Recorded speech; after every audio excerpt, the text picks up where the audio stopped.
आज पाकिस्तान के एक डाकू की कहानी आपको सुनाने जा रहा हूं। कहते हैं कि जब से पाकिस्तान हिंदुस्तान से अलग होकर एक देश बना, इससे बड़ा कोई डाकू हुआ ही नहीं। हालांकि ये बड़ा डाकू मतलब सबसे बड़ा पाकिस्तान का डाकू इसे कहा जाता है, लेकिन कॉमेडी देखिए कि उसका नाम छोटू है।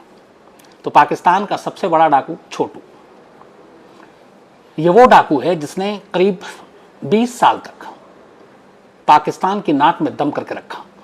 बल्कि कई बार तो पाकिस्तान की मीडिया तक में ये आई कि तुम बात करते हो हिंदुस्तान से मुकाबला करने की, एक डाकू तो पकड़ नहीं पा रहे हो, हिंदुस्तान से क्या लड़ोगे। ये कई बार ऐसी चीजें आई।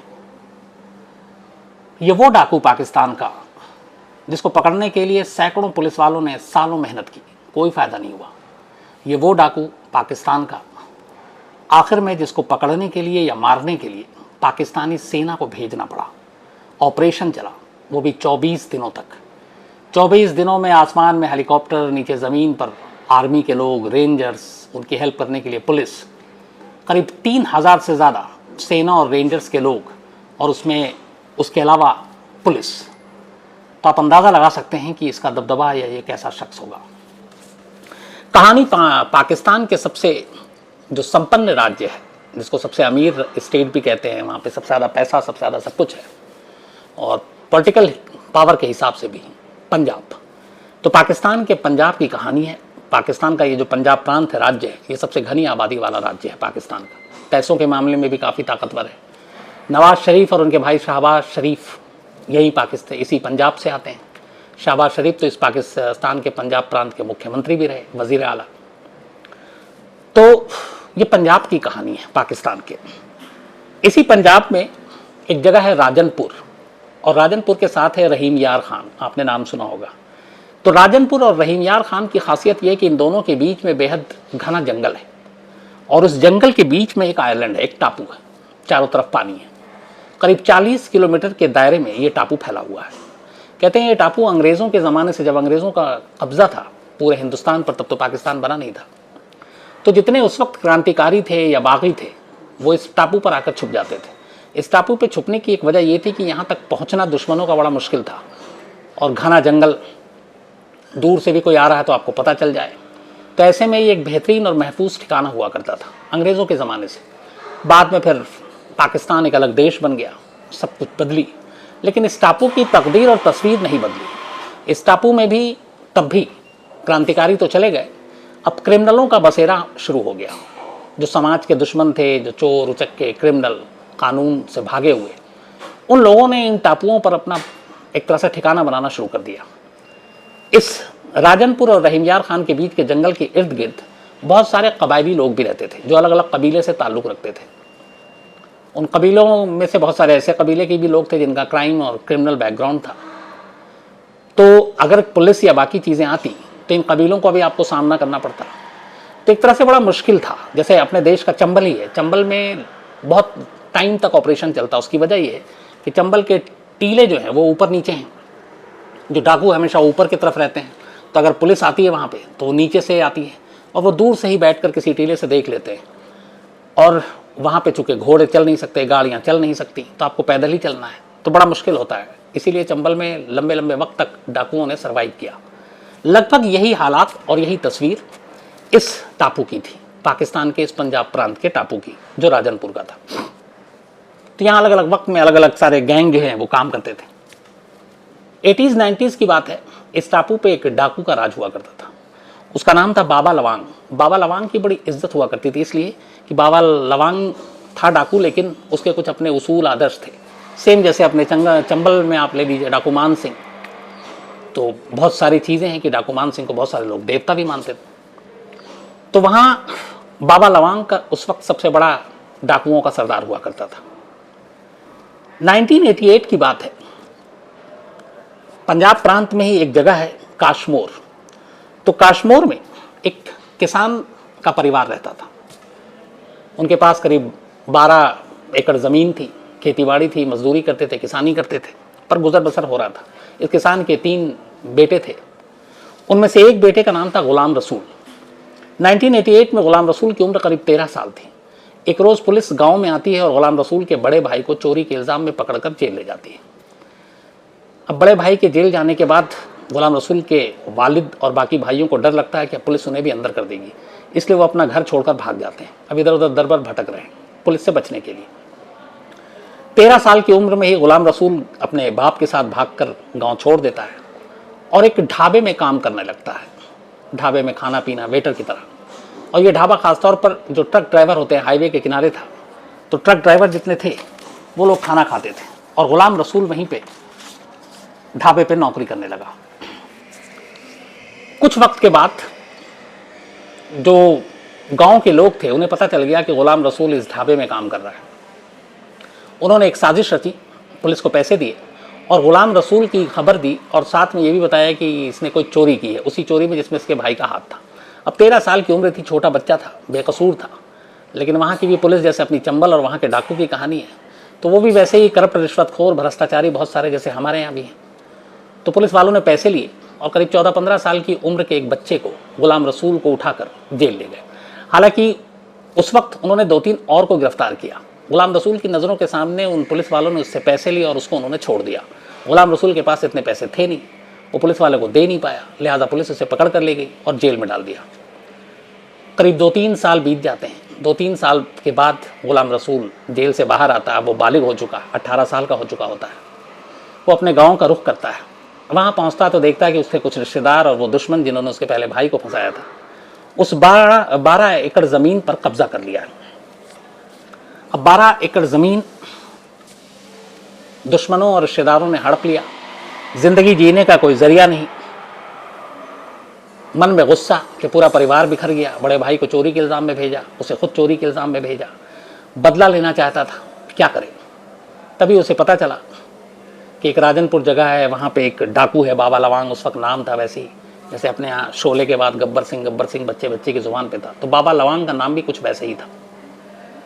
गुलाम रसूल भटकते भटकते उस टापू पर पहुंच जाता है, बाबा लवांग के पास जाता है और अपनी कहानी सुनाता है और कहता है कि जो कुछ मेरे साथ हुआ है मैं बदला लेना चाहता हूँ। बाबा लवांग उसे अपने गैंग में शामिल कर लेता है। वो उस गैंग का सबसे कम उम्र सदस्य था, गुलाम रसूल, और उसी को देखते हुए बाबा लवांग ने गुलाम रसूल का नया नाम रखा। उन्होंने कहा आज से तेरा नाम छोटू है, और यहीं से उसका नाम छोटू पड़ गया।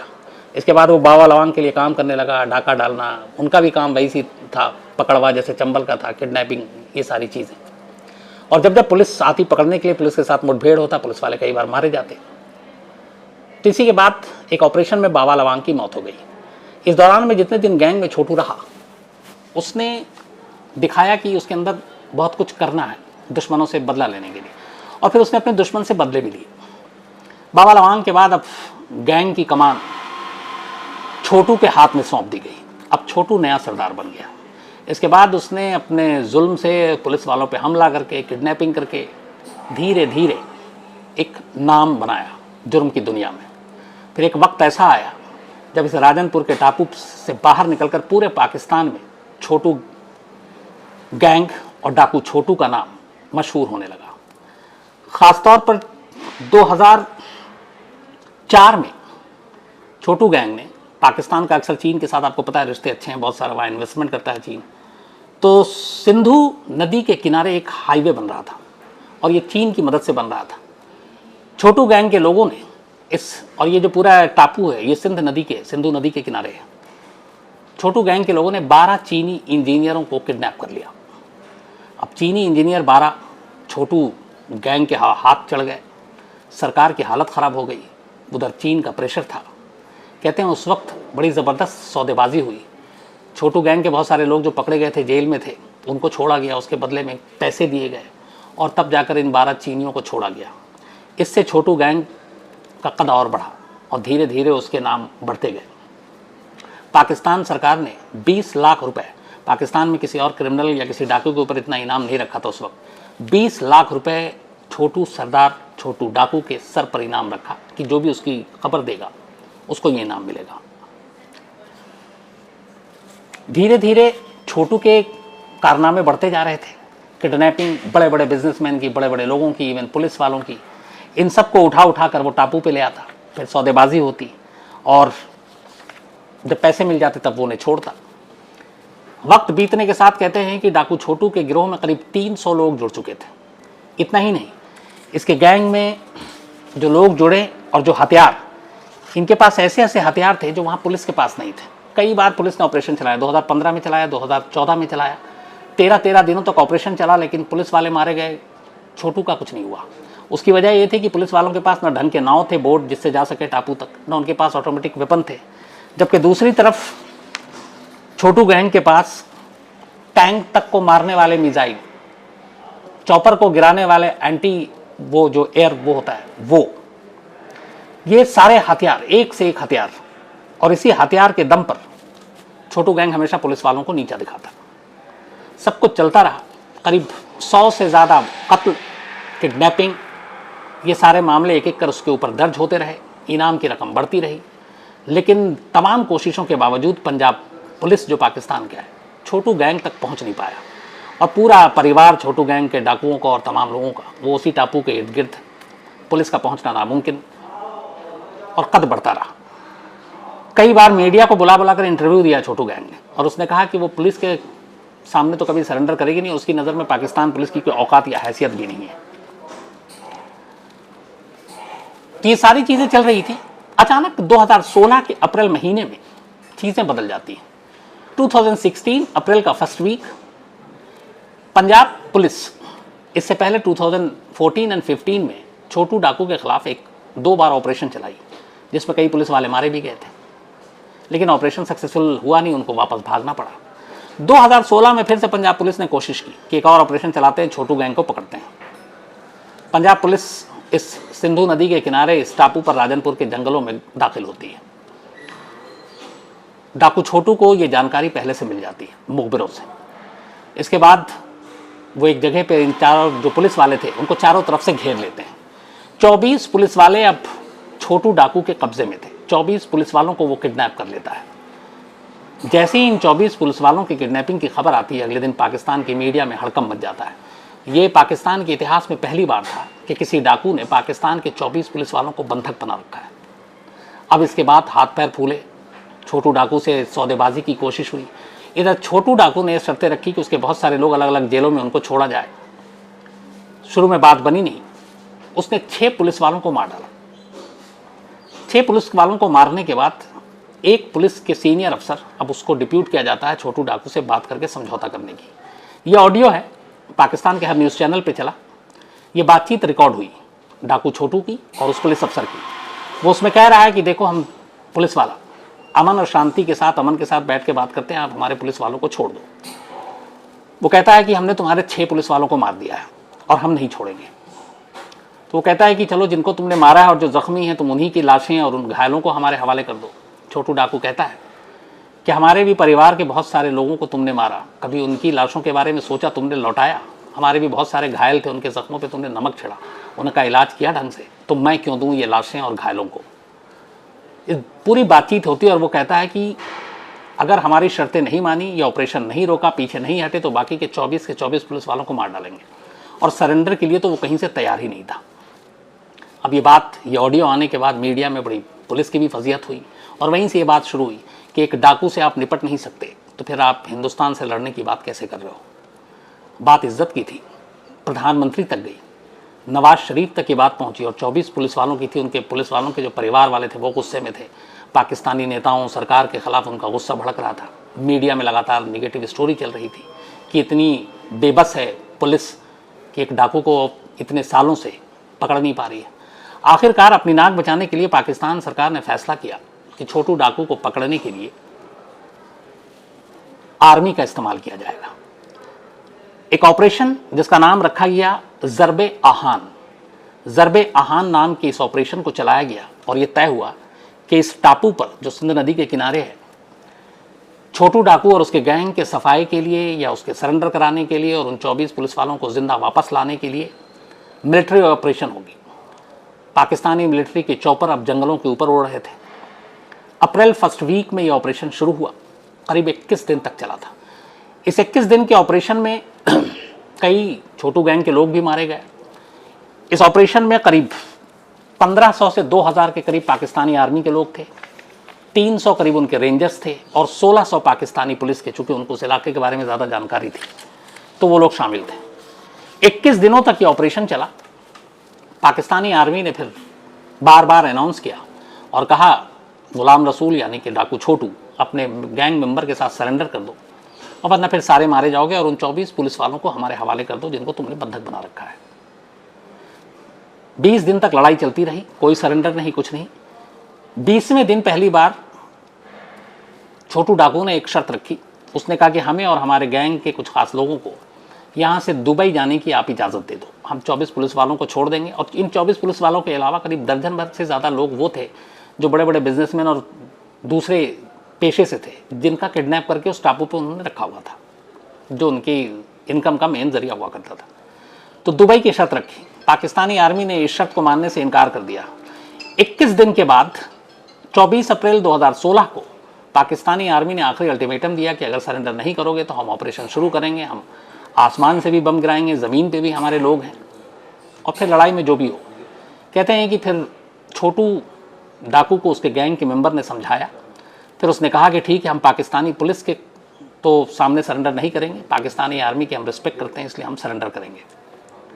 और इसके बाद 24 अप्रैल 2016 को छोटू डाकू अपने गैंग के 70 लोगों के साथ पाकिस्तानी आर्मी के सामने सरेंडर करता है। सरेंडर करने के बाद साथ में बाकी वहाँ पे टापू पे पुलिस पहुँचती है, आर्मी पहुँचती है। 24 पुलिस वाले जो कब्जे में थे उनको छुड़ाती है, जो बाकी किडनैप किए गए लोग थे उनको छुड़ाती है और उन सबको फिर अपने साथ ले जाती है। छोटू डाकू को पकड़कर अब जेल ले जाया जाता है। इसके बाद मुकदमा चलता है। 2016 में हुआ था, करीब 3 साल तक मुकदमा चला। Anti terrorism court ATC Pakistan की जो है मार्च 2019 में अपना फैसला सुनाती है। वो गुलाम रसूल यानी छोटू डाकू समेत कुल उसके गैंग के 19 लोगों को सजाए मौत देती है। इसमें कई पुलिस वालों के कत्ल भी शामिल थे। तो ये जो सजाए मौत थी ये 18 मर्डर के लिए थे, बाकी के अभी मुकदमे का फैसला हुआ नहीं था। तो मार्च 2019 में एंटी टेररिज्म कोर्ट ने पाकिस्तान के सबसे बड़े डाकू छोटू डाकू और उसके 18 साथियों को सजाए मौत दी। बाकी के जितने उसके साथी थे जो 70 सरेंडर किया था, उन सबको लाइफ इंप्रिजनमेंट यानी कि उम्र कैद। अब छोटू डाकू जेल में था, लेकिन उसका गैंग 70 लोगों ने सरेंडर किया था, बाकी लोग अब भी थे। उस टापू का इतिहास था कि टापू खाली नहीं रहता। तो इधर आर्मी गई, कुछ जगहों पे थे, बाकी जगह पे कबीले के लोग हैं और भी लोग हैं, और जंगल है घना, कुछ छुपे हुए थे। इसके बाद मार्च 2020 में इसी छोटू गैंग के कुछ आज़ाद लोगों ने 2 पुलिस वालों को और किडनैप कर लिया और कहा कि हमारे छोटू सरदार को रिलीज करो और कुछ और साथियों को वरना मार डालेंगे। खैर बाद में उसमें फिर ऑपरेशन चला, वो दोनों पुलिस वालों को रिलीज कराया गया। लेकिन इस मामले में कोर्ट ने 2021 में जो भी चल रहा है 298 साल की सजा सुनाई कैद की गुलाम रसूल और उसके साथियों को जो इसमें इन्वॉल्व थे, क्योंकि उनका यह था कि गुलाम रसूल के कहने पर इन पुलिस वालों को किडनैप किया गया था। तो death penalty already 298 years imprisonment अलग से। फिलहाल की कहानी यह है कि छोटू डाकू और उसके गैंग के लोग अभी भी पाकिस्तान की जेल में हैं।